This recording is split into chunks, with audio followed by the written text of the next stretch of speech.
And we are live. Ep.009, Yep.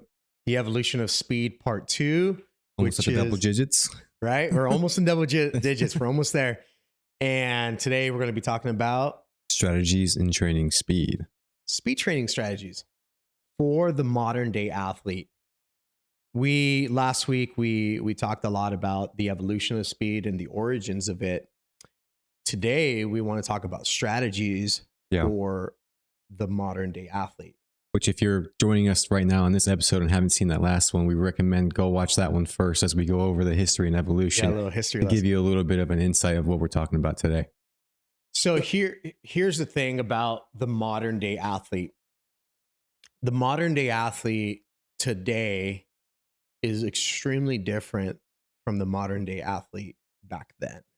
Yeah. So one of the biggest differences in defining the modern day athlete is how their year looks. So back then we would have an athlete who had an in season and they would have an off season. Yeah. Right. And back then they would sometimes what they would do is they would go, let's say in the winter, I'm playing football or wrestling, and then I'm transitioning to track and field, or I'm transitioning to swim, or I'm transitioning. It was more of a transition from one sport to the next. Yeah. So that was the athlete back then. Right. Yeah. So there was a lot of movement variability that was being developed, and the athletes would get a break from their sport by doing another sport. So no one necessarily felt burned out. I talk a lot about non-contact injuries being non-existent. So going from, let's say, for example, you're finishing off your football season and then you're going straight into a basketball season. No one got hurt and no one had burnout, like mental burnout. Yeah. It was always like a breath of fresh air to go, oh, thank God. Football's over. Oh, wait, now I got wrestling. Oh, crap. Wrestling's over. Excited for it. Yeah. Yeah. Then it's always a change of seasons. So it's never the same thing over and over. Correct. Breath of fresh air. And what would happen with the athlete back then, meaning probably, let's say if you're a 2000s child or younger. So like I'm class of 06, right? So we would still be fine tuning those other skills in the background without being told. So for example, during wrestling season, I remember when practice was over or on the weekends, the few times we didn't have practice, we'd all be at the local park playing basketball. Right. Yeah. So we didn't necessarily lose those skills. So by the time we went back to that sport, we'd been playing that sport year round, but it was more like an 80-20, because 80% of maybe a 90-10. The majority of our time would be spent in the new sport. And then the little bit of free time that we had, we'd be playing tackle football with no pads. Yeah.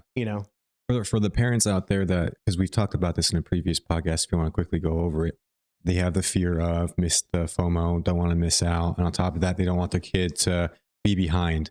And we talked about like the whole motor units and how all that works. Do you want to dive in a little bit and give those parents reassurance that it's okay to take time off? It's okay to develop. So short version, I don't even remember what episode that was, but the short version is that when you develop a new motor skill, it does not undo existing motor skills. So if I all of a sudden stop playing basketball and I start doing track and field, I'm not going to lose the ability to play basketball. I might say you might need a couple weeks. Yeah. Your timing might be a little off. So when you do go back to the sport again, you might have a little bit of a timing issue, a cadence issue. But those skills will come back almost immediately. I would say within 2 to 3 weeks, those skills will be back. So if you transition from one sport to another, those skills are not being lost because you're not training them. Skills aren't lost. Attributes can be lost. Yeah. That's the difference. So an attribute would be like speed, power, strength. If I stop training speed, I lose speed. If I Yeah. stop training power, I lose power. Skills are a little different, Yeah. right? Because skills have more to do with like motor development, Yeah. where all those other attributes have to do with stress, right? Oh yeah. So that's the difference. So for you parents that are wondering or worried or have a little FOMO that if your child takes some time off, they're going to lose their skills, that's not accurate. So, but back Yeah. to defining the modern day athlete. So first I want to paint a picture. And the reason I'm painting a picture of the athlete back then is because if you're a parent listening to this, we're we're all guilty of like, well, when we were kids, this is how we did it. Yeah. Well, what we did might have worked for us because the circumstances were different at that time, right? Modern day athlete, way different. So we have the specialized athlete, right? And the specialized athlete will play the same sport year round, right? Yeah. So, for example, I work with a lot of baseball players, and they'll have their high school season, spring training, all of that. But come summertime, travel ball, and they're doing tournament after tournament after tournament. So, the modern day athlete today doesn't necessarily have an off season. They don't have an off season. Yeah. So when the topic is training speed for the modern day athlete, right? Yeah. The first thing we have to consider when training speed or even building a speed program is we have to consider all the other things that this athlete is doing, all the physical, we have to consider the physical demands of their sport. And Yeah. we have to consider the physical demands that they're putting on their body already by, you know, their travel ball team, their high school team. Does that drastically change a kid's program when you create one for them, or would you say it's a little bit different? No, it does change it.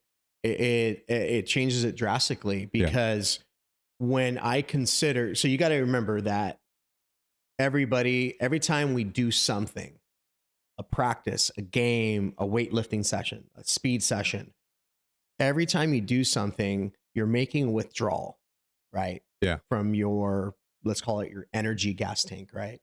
Whether it be physical, whether it be neurological, you're making withdrawals.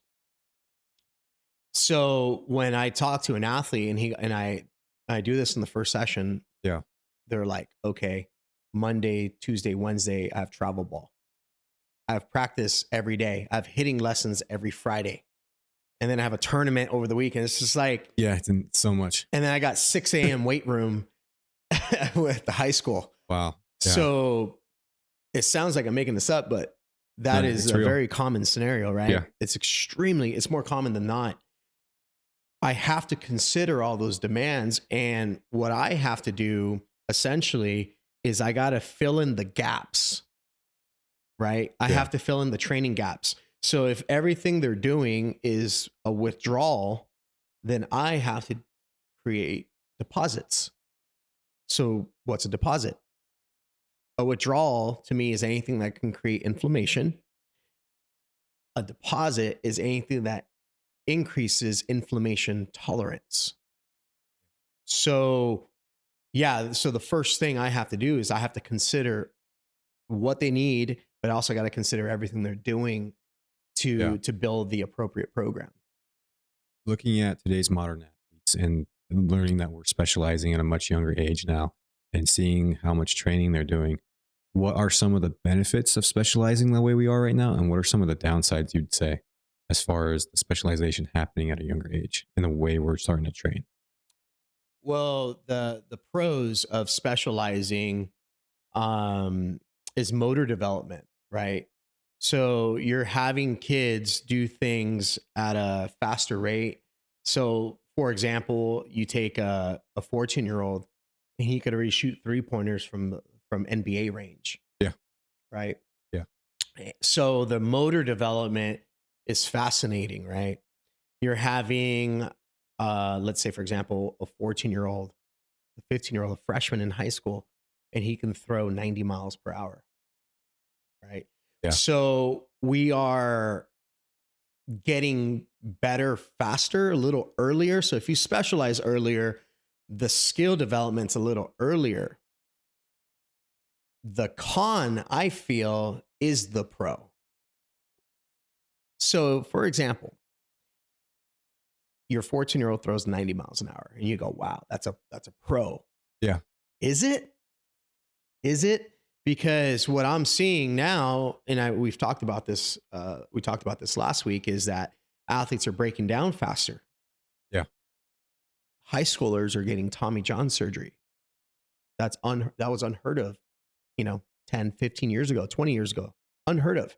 So you're seeing ACL reconstructions for a 16-year-old. We talked about youth athletes, 400% increase in knee surgeries. Yeah, it's so what we perceive as the pro, I think, is also the con.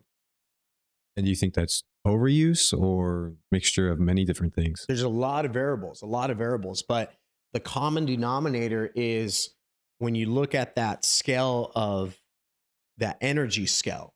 Yeah. How much am I withdrawing? How much am I asking of my body? And how much am I putting back into my body? What's my nutrition like? What's my sleep like? How much mobility training am I doing? What's my recovery? So those are like the general things I always consider is number one, what are they doing throughout the week? Yeah. And then with that information, we build a program. So then, because obviously now we're talking about the strategies, going into the strategies of what we can start doing with our modern day athletes. What does an average off-season week kind of look like for an athlete? What does an average maybe in-season week look like for an athlete? For the parents, that maybe how often am I putting them in competition? Because we've talked about it's like 80-20 depending on the age and stuff. What strategizing it, looking at it, how can we start getting our kids still faster, still stronger, but less injury prone? Correct. Okay. So because, you said in season versus off season, that's assuming they have an actual off season, which most of them do not. Yeah. So if they are a year round athlete, then the training needs to be year round. The recovery needs to be year round. The speed has to be year round. The power training should be trained year round. The differences, one of the biggest differences, and this is one of the things that I teach, is learning how to auto-regulate your effort and your strategy with everything you're doing. For example, I always tell the athletes there's 3 basic modes when we train speed. And the reality is these modes can also be applied to the sport. They can be applied to their own practice. But these are the 3 modes that we're always going to be in. We're either going to be in practice mode, right? Yeah. So practice mode is you're focusing on motor development. So motor skills are the priority when we're practicing. I'm learning how to use my body, right? Yeah, which I remember that was an issue with a lot of practice. It wasn't the intention, as we've talked about. It was not actually learning in the practice as much as it was just going full speed, full effort, which is different from hard work, and tiring ourselves out. And now they're trying to figure out, why did we not win the championship game when everyone's gassed? And you would think you'd be in great shape because of all the running you're doing, right? But no one's in great shape. Yeah. They're like neurologically taxed. So the first mode is I teach is the practice mode, which is we are learning how to move or developing motor skills, right? So that could be applied to a speed drill. That could be applied to some mobility. I'm teaching them how to learn about themselves, right? I'm familiarizing themselves with themselves. So that's practice mode. Then I have training mode. Training mode is we are stimulating the body with stress, with the intention of creating adaptation, right? So whether it be a neurological stress where I'm like, hey, on this sprint, I want you to feel, 90% of your maximum effort. Yeah. Or on this lift, I want you to go at 40% of your maximum weight, but I want you to be fast with it, right? Yeah. So maybe I'm teaching them dynamic speed with weights, or maybe it's conditioning and I'm saying, hey, I want to see how well you can replicate maybe that suicide. When you're fatigued, can you still maintain that same time? Can you still hit that time gap? That 1 minute suicide or 55 second suicide while fatigued. So with training, we are biasing the stress, whether it be towards strength, whether it be towards power, whether it be through speed, whether it's Gotcha. neurological, whether Yeah. it's, in the joint. But there is stress involved. So it's controlled. So training to me is controlled stress in a controlled environment. Gotcha. Because obviously you said you have some kids who do have an off season and do get the time to take on development, and the kids who are year round. You talk about how you still try to implement development, obviously within their training. Do you see a pretty good difference between the kids who do have an off season and do have the time to actually put in that amount of effort needed to really get the development going? Or because I know some parents might be questioning right now, like, should I take my kid out maybe for an off season for him to get some development? Is there really that big of a difference, or is it kind of just? You're talking about the athlete who's year round versus the athlete who has a true off season. Yeah. I've seen both be successful, and I've also seen both fail. The difference is the intention behind how they approach something. So when I'm talking about like these different modes, Yeah. practice mode, training mode. So what I will do is I will educate kids, and this is very important as parents. We have to, be educated as well. Let's say an athlete is, let's say he has to run suicides at practice, right? Yeah.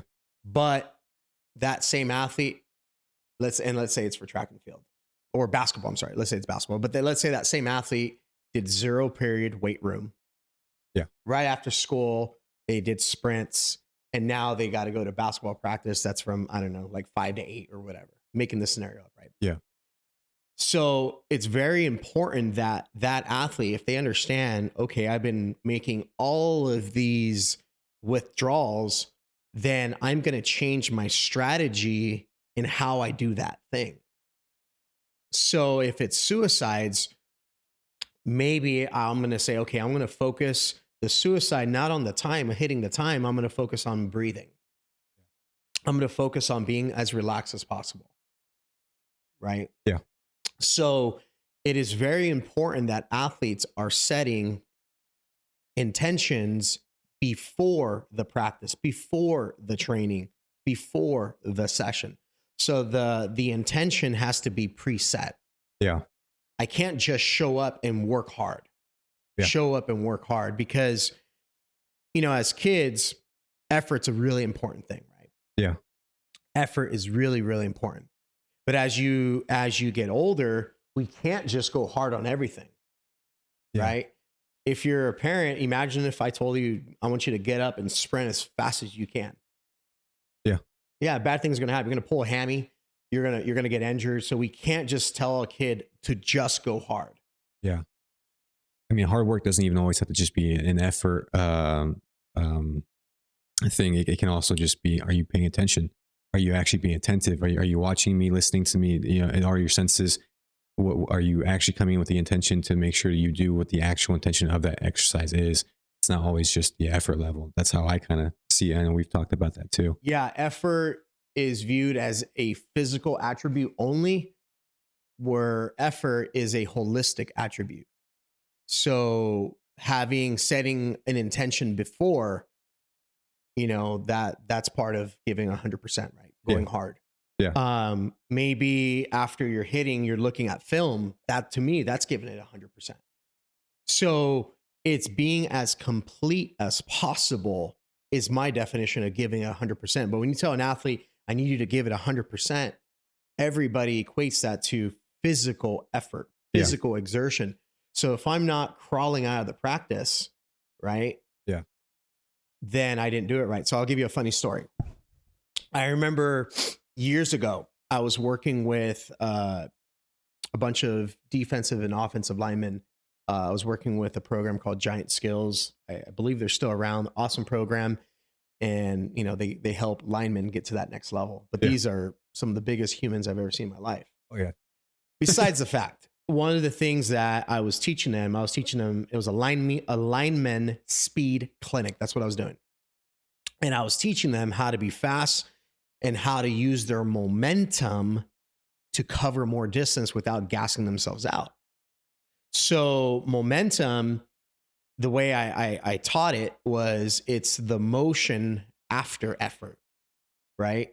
So it's like if I were to ride my bike, assuming the ground's flat, and then I stop pedaling, my bike's still going to be going at that same speed for a while. Yeah. And then eventually it stops. So I explained to them how momentum is mass times velocity, right? But because these guys are all 300 pounds, their momentum, they're going to have much more momentum than a running back or a different position, right? I don't think linemen get as much credit as they should. Because I mean, I've been recently really looking into like the effects of BMI on the joints and stuff. And those dudes have to go through so much recovery just because of all that weight being placed on all those joints that have to support it. And then the training on top of it, big boys. Those guys, I mean, there's a reason why their quarterbacks love them so much. Yeah, because they put in so much work, dude. Okay, so I taught these guys how to use momentum. And essentially, so picture a 300-pound human sprinting 10 yards. Yeah. How much distance were they able to cover after the 10-yard sprint? Double, maybe triple the amount. They were covering like 50, 60 yards on a 10-yard sprint. So they would sprint for 10 yards, and then their momentum would carry them for a while, but you wouldn't see their speed die off, because with the way momentum works is the moment you relax your body, that velocity, just like when I stopped pedaling my bike, that velocity stays the same for a while, right? Yeah. Okay. So now let's backtrack a little bit. So that's the skill that I taught them. And one of the linemen, I was actually at Temecula Valley High School. He was at the school that I was working with. So he was at the clinic, but he also knew me because I was always at his high school. Yeah. So he comes up to me, and coach is having everybody run lines in pads, full pads of running lines. And he comes up to me and he goes, "Hey, coach, is it okay if I use level 0? Level 0 is what I refer to as momentum, just do nothing." And I was like, "No, you're not allowed to use technique when you're running." He looked at me, he saw my sarcasm, and he goes, "Oh, okay, cool. So I can use it when we're running lines?" Because the coach would have them run like, 25 yards back, 35 yards back, 50 yards back. And they would do the lines. And for a big guy, that's not fun, right? No. So I see the same kid 2 days later. Yeah. And he goes, "Coach," he goes, "that was awesome." He goes, "Not only did I not get tired, because I was in his brain, he was only running 10 yards and he was letting his momentum take him the rest of the way." Yeah. Everybody else was running the full 50 yards.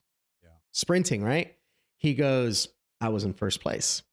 Such a big part of sports. So watch this. So the lineman was in first place, and he ended up getting the rest of the team in trouble because he was using momentum, which is a strategy for efficiency.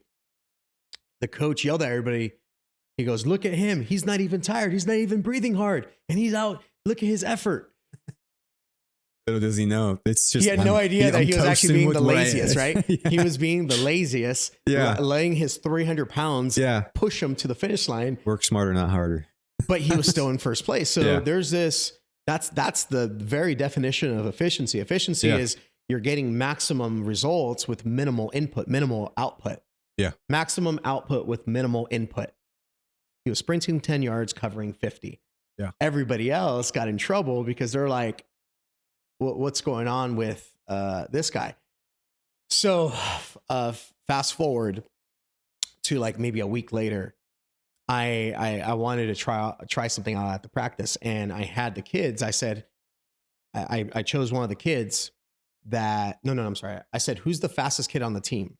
Yeah. I asked the kids, "Who's the fastest kid on the team that does not train with me?"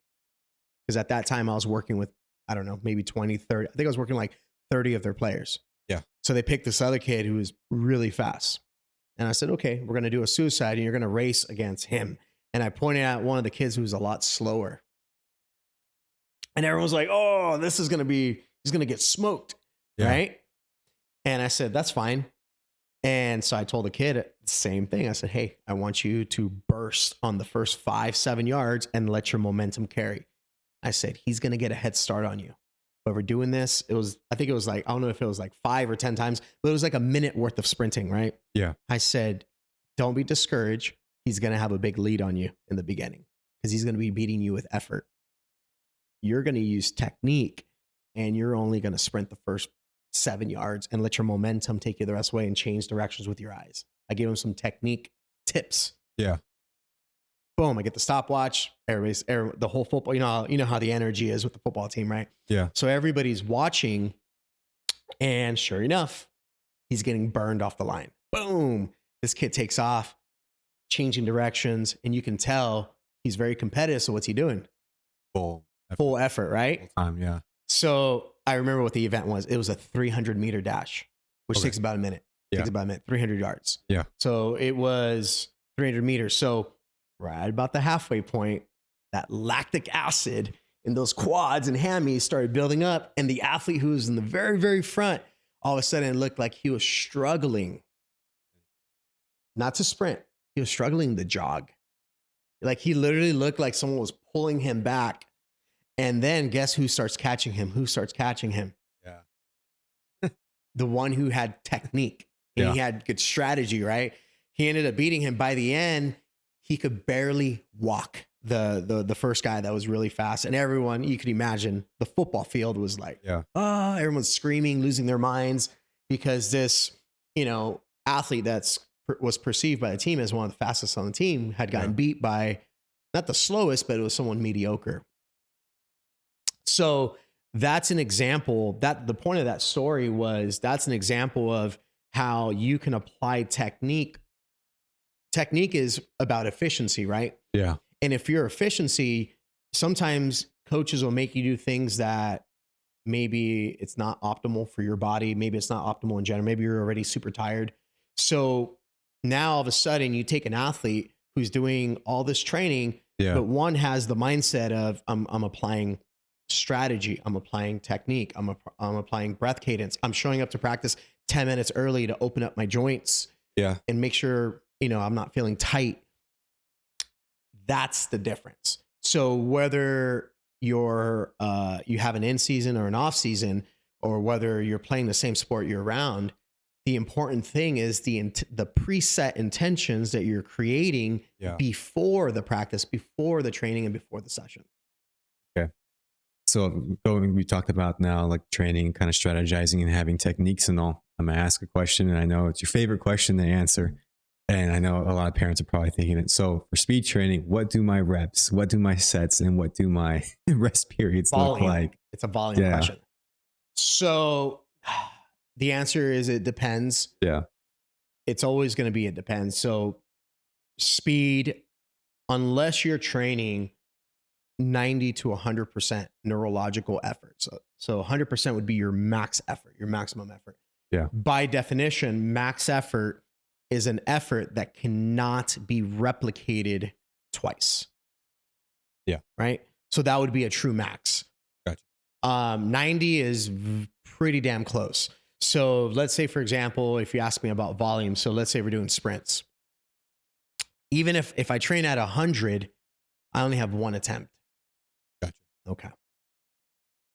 So now if I'm training at, let's say, 95% of my maximal effort, I have 3 attempts, maybe 2.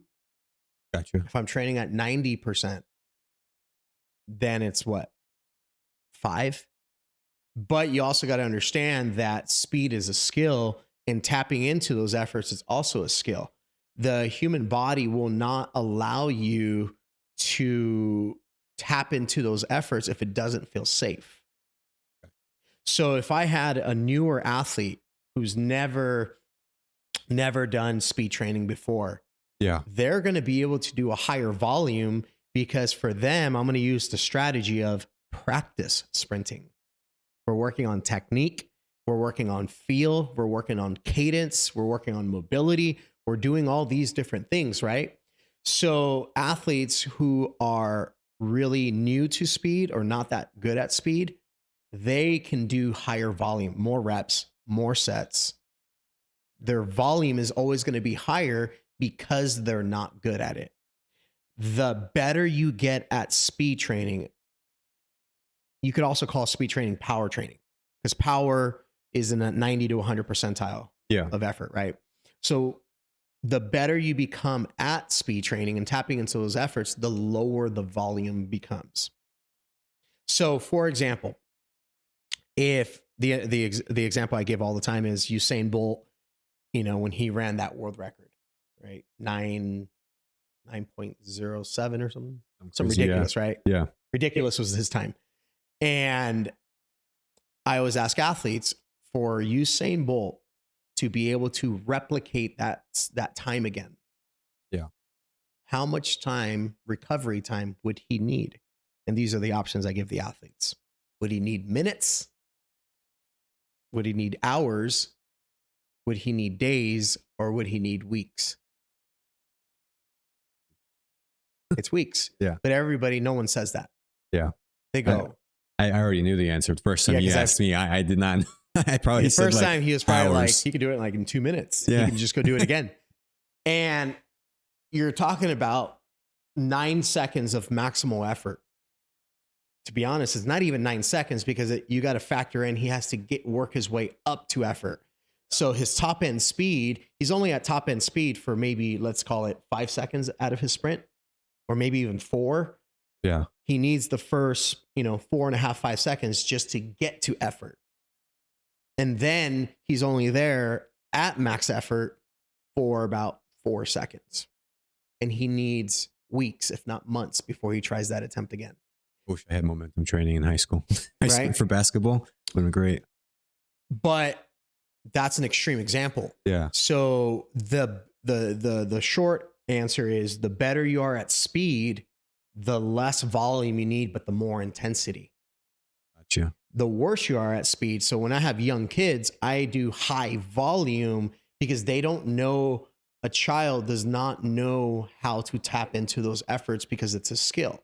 So for example, I'll have like my son, actually both my boys, they love sprinting, they love racing. Yeah. And I remember like him and his brother or his friends, they'll do a race. Boom. And whoever loses, they're like, no, let's go again. And they want to go when? What? Options. Immediately, minutes, hours, days. Days. Huh? Days. Kids. Oh, kids. Oh, minutes. No. Not even seconds. Instant. Right? Yeah. Instant. So I was like, that was your fastest? They're like, yeah, I know I can beat it. And I'm like, you just sprinted 3.4 seconds ago. So with kids, they haven't learned how to tap into an effort. I'll give you a perfect example. As a kid, let's say you see a football, you can just pick it up and throw it as far as you can just by seeing it, right? Yeah. Imagine if you did that now. Shoulder would hurt. Something would go terribly wrong. Yeah. So because we understand effort a little more, we have this gauge of effort that we know what we can and can't do subconsciously. So like even a heavy weight, like if you ask me, like kids will ask me like, hey coach, can you pick that up? And I'll say yes. And then I'll go, oh, how about that? Let's say it's a heavier weight. And I'm like, yes. They're like, can you show me? I was like, I want to see you do it real quick. And I'm like, no. Yeah. They're like, oh, I thought you said you could pick it up. I was like, you have 45 minutes so I can warm up and do all these different things. Same thing with the sprint. I have like this rule that I will not race athletes until I don't race them unless I know I'm going to win. Yeah. Right. I'm very competitive and the boys I train are very competitive, but I know I'm going to beat them. Yeah. But right about sophomore year and I see them and I'm looking at them. They're like, coach, you want to race? I'm like, no. Hell no. You're going to beat me. Yeah. I was like, and not only that, I can't just race. I was like, you have an hour. I need to go do my cars. I need to warm up, do some breath work. I need some practice sprints. Not like, young no more. I was like, I need a whole hour just for that 5-6 second attempt. You were able to do with a 5-minute warm up, maybe. With a kid, they can literally go a little stretch and they're ready to go play and sprint and run and climb. Right. Yeah. So reps, sets, volume in general. If you're really, really good at it, which most people are not, I have high schoolers who are still really bad. They don't understand, they don't know the difference between 70 and 75. It's like everybody has 3 modes or 2 modes, slow and fast, easy and hard. To know how good you are at speed, what are things that you need to understand? So is it purely just how fast can you actually move in a one line distance, or is there more to it than just how fast you can actually move to know whether you're good or bad at it? Once again, it depends. To say, how do I know if I'm good at speed? Well, are we using a clock? How are we measuring the speed? Yeah. Are we measuring it on a 40-yard dash? Are we measuring it as a 60-yard dash? Maybe they're a baseball player. Are we measuring how long it takes for them to get to first base after contact? Are we measuring a lineman who just needs to get to the quarterback and travel maybe 6-7 yards? Basketball defensive player who needs to be able to change direction and keep up with speed. Yeah. So how we test speed, measure speed, that's all dependent on what the sport is, right? So I do a lot of tests. So I can do a 20-yard test. I'm a big fan of the 20. I'm not a big fan of the 40. What's the difference? Well, with the 40-yard dash, which is very popular in football, and even the 60-yard dash in baseball, they need the first 20 yards just to get up to speed, right? That's their acceleration phase, the drive phase. Yeah. And then we're testing their top end speed. The reason I'm a fan of the 20 more than the 40 is because what percentage of a sport, so let's take the sport of football, for example. What percentage of the game are you having to accelerate versus tap into a top end speed? You're having to accelerate 100% of the time. There's never a situation in football where you don't have to accelerate. The moment you're stationary and then you have to get your body moving your center of mass, that's acceleration, right? You're picking up speed. So basketball, same thing. You're going from static to dynamic. So you're having to accelerate, and a 20-yard dash is, depending on the age, it could be, fast athletes are going to be in the low 2s. A child might be in the 4s. Yeah. A preteen might be in the 3s. But I care more about their ability to accelerate, because that's something they're going to use in the sport on every single play. And top end speed, the amount of times, the amount of opportunities that an athlete has to even use their top end speed is non-existent. So you take a baseball player and he's in the outfield, or take any position in baseball. Name a situation where they actually hit a 90 to 100% neurological sprinting effort in the game. Never. Yeah. The highest effort I would assume would be sprinting to first, you're trying to beat the throw. Yeah. In football, maybe on a go route, but doesn't he have to use effort to even get by the initial opponent? Yeah. Or maybe on a punt return? Yeah. And even then, I would argue they're only tapping into maybe an 85, maybe a 90. Maybe if they're really, really good and they're really fast, maybe they can tap into a 90 percentile of effort. But that max effort is not being utilized. So I will use testing that is more conducive to the skills that they want to train. However, with power, do I train power? Power would be 90 to 100. And the answer is yes. So even though in training, the testing, I like to test their acceleration. I'm a big fan of the 20. I'm a big fan of the 5-10-5. They're learning how to change directions. I think the 40 is more exciting because everybody wants to see top end speed. Yeah. But in training, I make them do power all the time, because power I train year round. 90 to 100% I train year round. I only make them do it so if it's quote unquote in season, they'll do it once a week. Gotcha.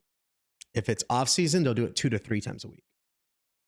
If they don't have an off season, once to twice a week. But it depends on how fast they are. Gotcha. Does that make sense? Yeah. But power is something I train year round because I know for a fact every activity they do is never at 90 because there's so much volume attached to all the things they do. It wouldn't be possible for them to even touch those effort levels. Yeah. Does that make sense? Yeah. So in my session, when I'm talking about speed training strategies, I will train the effort levels that I know they don't touch. So what are the effort levels they don't touch in all the things they do? They don't do low effort. So I ask an athlete to go 40% on the sprint. They don't know how to do it. They're just so used to full, whatever they think their max effort They're is. using game effort, which game effort, I would say it would be between like 75 to 85. So in that zone of effort, most athletes are good because you can still train at 70, 80% and be in a state of fatigue. You can still go 80% when you're tired. Take a basketball player in the fourth quarter.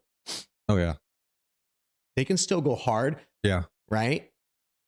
So I will train low efforts and I will train maximal efforts. Yeah. All the areas where they. Correct. The beautiful part about low efforts, meaning I call it level 1, anything that's under 60% effort, is that it's an anti-inflammatory zone. Okay. So they're not getting inflammation, but they're also, remember what I said, they're improving motor skills. So they're practicing. Yep. So now they're developing better motor skills. It's not breaking down their body.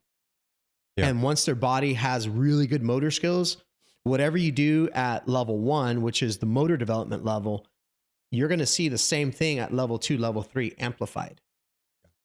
And as the efforts go up, motor skills tend to break down. So if they become really, really, really good at the low efforts at 20, so let's say, for example, I'll have somebody do a sprint and I'll say, okay, for the first 20 yards, I want you to go 0 to 30% effort. And then for the next 20 yards, I want you to reaccelerate from 30 to 60% effort. And I might do that for high volume because they're going to feel good. They're going to develop motor efficiency and it's anti-inflammatory. So they're not going to be sore. They're actually going to feel really, really good. Just teaching them how to communicate well with the body in the sprint and how to move properly. And then from there, then you get that base foundation and you start going. And then after that, like for me to go from 60% to 90 to 100, it's really easy. Now their next attempt, it's like 80, then it's 90, then it's 100. Because now it just becomes natural. The motor skills there, they have that blueprint. Yeah. So if that blueprint is there, they're able to, their body allows them to safely access higher efforts. Yeah. And the beautiful thing about training those maximal efforts, 90, 100, is it pulls up all the other efforts. So if my 100 goes up, my 60 goes up, my 80 goes up, my 20 goes up. So all the low efforts get pulled up. So another reason as to why ego training is not good. No. Yeah. No. Yeah, that's insane. Yeah, I wish I had all this knowledge in high school, man, especially with basketball. Actually, a good question then. We're talking about power. We've obviously talked about speed and we've talked about strength for anyone watching. What's the difference between all three? And then how do they all play a part with each other? Oh, great question. Oh my God. Each power, strength, and speed, each one are their own episode, but I will attempt. So all three are a little different. So let's start with speed. Speed generally is your ability to go from A to B in a straight line. Yeah. It's how quickly you can get from A to B in a straight line. To accomplish a task. Correct. Yeah. Multi-directional speed, which is what I teach. It's your ability, your B is random. Your B has an angle, right? So it would be more like velocity, which velocity would be speed with direction. Gotcha. Right? So when people say speed kills, it's actually more like velocity kills because every sport requires angle. So, and every sport requires direction. So being able to move my body quickly, A to B, while I'm attacking the basket, while I'm rounding first to get to second. Yeah. But speed generally is your ability to cover distance fast. It's how fast you can cover an A to B in a straight line. Gotcha. Strength is your ability to produce or resist force. So if I'm producing force, I would have to move something else. That something else could be an object. So let's say, for example, if I'm throwing a ball, I have to move me and I have to build up all this kinetic energy and I have to transfer that kinetic energy into that ball so that ball can go far. So I'm using, that would be an expression of strength. That's why they'll say things like arm strength. Yeah. So it's my ability to move myself. I'm producing force and I'm transferring that kinetic energy into the object. Or I'm transferring that force into another person, a running back, let's say trucking somebody, or a linebacker making a tackle, or a wrestler doing a double leg takedown, right? Yeah. I'm creating force to overcome inertia, or I'm trying to move this object that doesn't want to be moved, i.e. another person. Yeah. Or maybe a hockey player, he's fighting for position, right? Or a basketball player boxing somebody out. I'm using strength to move someone or to resist something. Gotcha. So strength is the ability to produce force or resist force. Resisting would be boxing out, right? Yeah. I'm trying to get to position and then I'm trying to keep the position. It might even be both. It might be trying to create force. Just going to say that. Yeah. It's going to be both. Yeah. So sport strength, the object is fighting me back. Yeah. The other person, the puck is moving, the ball is moving, the soccer ball, the basketball. So the objects tend to move. Now, if it's like weight room, the object's not going to fight you back, maybe gravity and the weight of it. Yeah. So then you have power. Power is just marrying the two together. Speed times strength equals power. Or velocity times strength, or stability times movement, or movement times control. There's a lot of different definitions. I've actually written articles on different forms of power, but essentially it's your ability to have control. That would be strength, while producing force very quickly. So speed and strength would be power. I feel like it can get kind of complicated at times because we talk about how doing sprints can actually be correlated more towards power, right? Because we have to create the strength to push our own body and create force. And then we're also not trying to create speed at the same time. So what does actual speed training itself look like? Is it always going to be kind of somewhat mixed in with power, or is there actually... I do view speed training and power training as almost being synonymous. Because speed to me is just acceleration. And to enhance speed, I have to be able to tap into a power zone. Yeah. So if I never train those efforts, those maximal efforts, my speed's not going to improve. Don't get me wrong. Training level 1, like for example, when I have kids start practicing sprinting, just by learning better technique, they'll get faster. But the reality is they didn't get faster. I will have kids come in, and this happens all the time. In the first session, they're already faster. And their parents are like freaking out, like, oh my God, they got faster in one session. And I'm just like, no, they didn't get faster. They had that speed all along. We just unlocked it. We tapped into it. Yeah. So, one of the buzzwords that gets used a lot in the speed community and athletic community is the word unlock.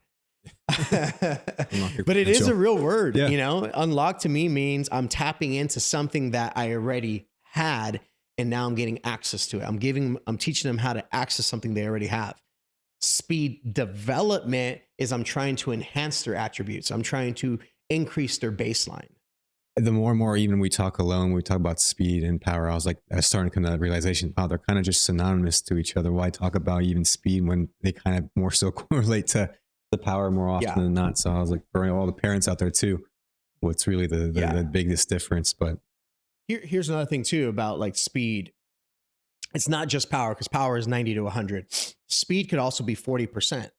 So let's say, for example, if I'm accelerating, right? Acceleration simply means I'm trying to get up to a certain speed by a certain point.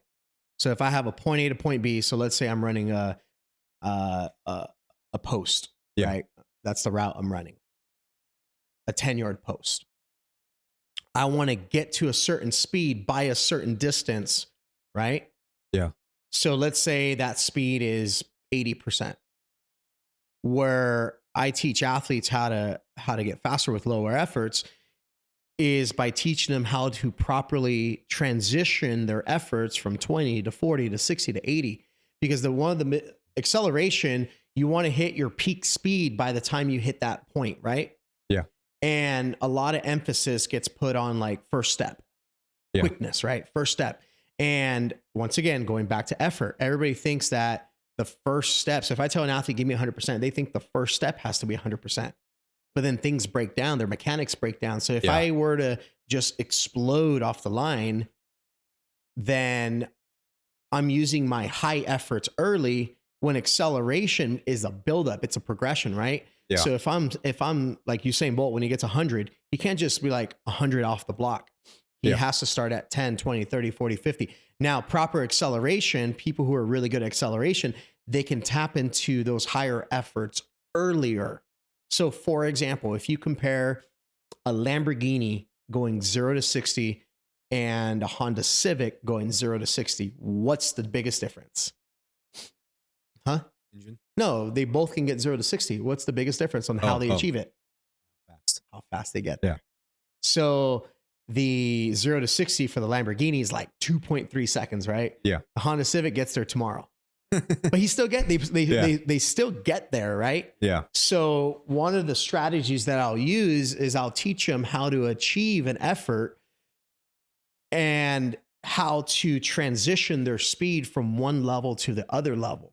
Gotcha. So when someone talks about like having a good first step, I want my first step to be as effective as possible. And my definition of effective is I'm taking a step that sets up my next step. So every step is a setup step. Yeah. So me saying I want you to go as hard as possible doesn't mean on your first step. There's a cadence, right? Yeah. And over time, as the nervous system gets built up, just like that Lamborghini that has a bigger engine, they can tap into higher speeds earlier. Yeah. It's kind of just like the Mike Robertson statement he had in his certification of 40%. Start off at 40% of whatever you think your max is, get comfortable with that, and then progress and increase it. Like you said, with the sprints too. There you go. Get the lower and increase the higher. How important, because you did mention it a little bit earlier, but we didn't dive into it. How important is mobility into speed? How important is that you are mobile and able to move for speed? It is the foundation of my training. So everybody who trains with me or has trained with me, they know that. So I always say with mobility, there's two general ways that people approach it. I'm talking about the people who actually do it. There's a third category, people who never train mobility, and that's a really big issue, and I think they know they should. But the two general ways that people train mobility is you have person A who uses mobility as a warm up to be able to do the strength session, the speed session. They're using mobility to get loose. They're using mobility to stimulate the nervous system. So it's something that they do for the session, but they don't. So they're doing mobility.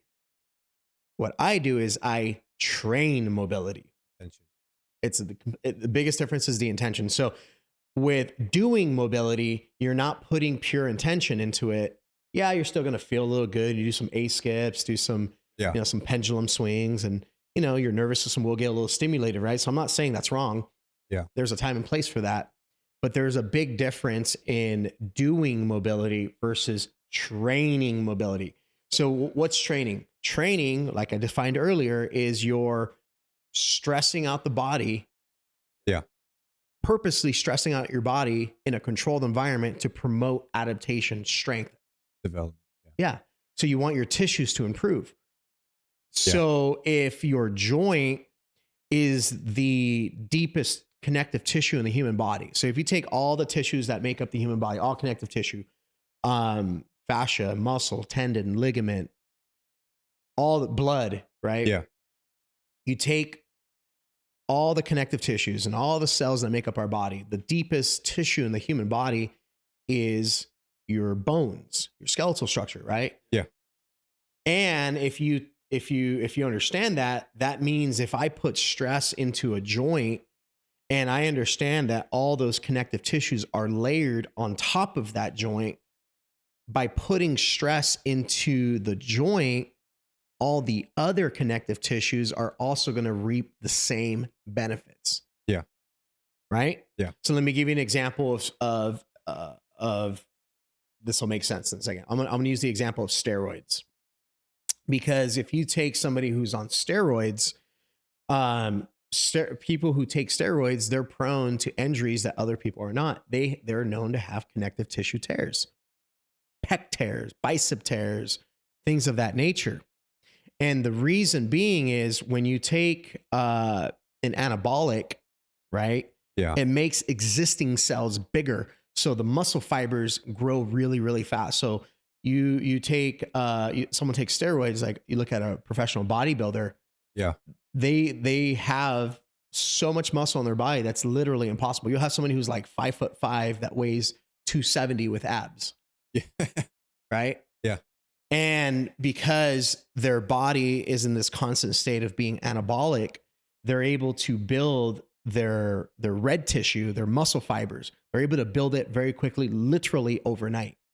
I think I see where this is going now. Okay. Yeah. So then all of a sudden one day they're benching. They're not even doing anything crazy. I had a friend of mine, I won't say who, but I was spotting him on a bench press. He was on his warm up. This guy could rep out 3 plates for 10 reps like it was butter. It was pretty strong. He could rep out 4 plates. Yeah. On 2 plates, he was like going really, really fast. Pop, drops the bar. I catch it, tore his pec. Right. He was on some special protein. He was on some special protein. And so he ended up having a pec tear, and he never did any joint training. His joints were weak. He never trained his joints. Therefore, his tendon and ligament are weak. So that means there was a tissue imbalance. So he had an unbalanced ecosystem. So you have your skeletal system, you have your endocrine system, you have your muscular system, you have all these different systems in your body. And when you train joints, it allows you to balance out the ecosystem. So now as you build joint strength and your bone density is improving and your joint space is being maintained, all the other connective tissues are also improving. So that's the advantage of training mobility. And for me, just like anything else, if I want to grow my bicep, unless there's stress on my bicep will not grow. If I want to build a robust nervous system, unless I'm training that 90 to 100% effort, my nervous system will not develop the way I want it to develop. So the difference with training mobility and doing mobility, the effort levels probably never exceed past like 10%. Yeah. Right. It's maybe kind of doing a passive stretch or the amount of times I've had athletes tell me like, oh yeah, I do mobility, I do yoga. And I'm like, well, that's not actual mobility training. We're not putting direct stress and we're not specifying which joints and which tissues are receiving the stress. So my program, I don't do mobility, I train mobility. And it's very exhausting, but the benefit, the advantage of having stronger joints when it comes to speed is it immediately enhances everything. So if let's say I had an athlete come in and I just gave them a better hip and all I did was enhance their hip. Well, we talked about the word unlock, right? Now that their hip can move the way a human hip is supposed to move, they're going to be able to separate their hips when they're sprinting. Yeah. So without me teaching hip separation, they're able to separate the hips as a byproduct of having a good hip. Body will learn how to move when it's given the freedom to mold itself. Correct. Yeah. So mobility is a staple in all my speed training. It's a staple in everything. To be honest, it's a staple in any program that I do, because having good mobility is a skill that complements any skill that exists. Copyrighted human athlete skill. Human athlete skill. Yeah. So it's very important. It is the foundation of my training. It's what allows, I feel that is the secret sauce. I've always done mobility. I didn't start training mobility with athletes until about 2016. Yeah. That was the year I met you, was 2016, 2017. And I remember he was doing it with me. I saw huge improvements. And that's, again, why I reached out to you when I started becoming a personal trainer. Because I was like, I want to do this the right way. And I came, even though back then you didn't have the whole human athlete skill thing, I knew that's what you did. And I was like, it just works. And now I'm certified through it. Obviously, you have a couple more certifications through that whole program, which eventually I want to do. But yeah, it's just great stuff. Being able to move opens up so many different doors. And the fact that it's not a big topic is crazy. And when you think of mobility relative to speed and even relative to skill, if let's say, for example, if you are sprinting, but in the background, we're always improving your hips, improving Yeah. your spine, improving your shoulders, improving your ankles, Oh, yeah. your knees. That means every time you show up to the sprint session, it's a different version of you that's showing up. Yeah. So now you're able to tap into different motor skills that you didn't have before because you're showing up with a new body, essentially. Yeah. Right? Versus if I just did mobility, meaning didn't train it, I just loosened up real quick and jumped around and did some jumping jacks. That's not changing the anatomy. So now you go to do the sprint session and the same person is showing up, right? And you got to understand too that we talked about withdrawals versus deposits, right?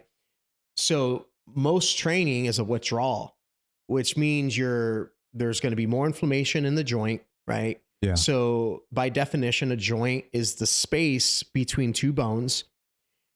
Every time you train your body and you break your body down, you're promoting more inflammation. So then eventually it feels like your joints can't move. It feels like you lack joint space. So by improving that joint space, what I'm essentially doing, I'm improving your inflammation tolerance and I'm giving you the ability to train more and do what you want to do easier. Yeah. And as exciting as this sounds, this is not new. Like everybody in the world knows that mobility, flexibility, all those things are very important. If I asked 100 athletes, how important is mobility and flexibility? They're all going to go, oh my God, it's so important. But then if I ask those same athletes, like who here trains it every day? Crickets. So you might get that one person who's like, I do mobility for warm up. Yeah, I do yoga. I stretch. The intention is not for training. Yeah. So it is my, if you guys want to know, like what's the most important thing you can do that have direct impact in your speed is start doing mobility training. That's why I stated earlier too, like those linemen need more credit, man. Because like you were talking about capacity within the joints, you got to strengthen them, and those guys need to really strengthen them. So they got a lot of work they have to do, even in comparison to the regular. So pounds. Yeah, big dudes, some big boys. But yeah, the mobility, huge thing for everything. Base foundation. There you go. Well, this has been fun talking about speed, talking about training concepts. It's as you guys can see, I know there's a lot of questions and the topic, we can really get deep into it. But always understand the most important thing about training speed is considering your needs, considering all the things you're doing. And the most important thing for the modern day athlete today is speed must be trained year round. If you don't train it, you lose it. And speed and power are phenomenal because they have the ability to maintain all the other attributes. So if I train power, I maintain strength, I maintain all those other things. And mobility is space, right? Yeah. So if I maintain space, I'm able to train power. If I train power, I'm able to maintain my speed. I'm able to maintain my strength, my agility. So it's I have a hierarchy of training needs, and I like to put a lot of effort into the things that maintain all the other attributes. Yeah. Because there might be times throughout the year where you're limited on time, and the first thing you're gonna have to do is process of elimination. Like, oh man, I don't have time to do all this. What's the low hanging fruit? And what I found a lot of parents do is they will train speed intermittently. Like, oh, I did the speed training, I'm good. And then they'll keep something else, right? Yeah. So there is a hierarchy of needs, of athletic needs, and just having an understanding of like, what does that hierarchy look for me as a basketball player, as a wrestler, as a football player, understand what that hierarchy is and train those things year round. Yeah. You don't ever have to stop. You can modify the intensity. You can modify the volume. If you don't know how to do that, then you got to hire somebody like, I don't know where you guys are at. If you're in the Temecula-Murrieta Valley, then give me a call, give David a call, or find somebody who actually knows what they're talking about. Always happy to work with you guys. Yeah. Yeah. We love speed and we love to train everybody, but that's all I got. Yeah, no, I think this was a great episode today, really diving into the strategies, because we've talked about speed so much, but we've never actually dove into what actually is speed training and how can we strategize it. Now I feel like we got to do a whole episode on intention, right? We kept bringing it up today. Intention, right? 3, evolution of speed, intention, right? We're Intentions, just going right. to change the name of the Yeah. podcast to evolution of speed Yeah. instead of performance hierarchy, right? But yeah, it was a great episode today. I actually learned some things too today, so it was great. All right. Yeah. Well, thank you, man. That was fun.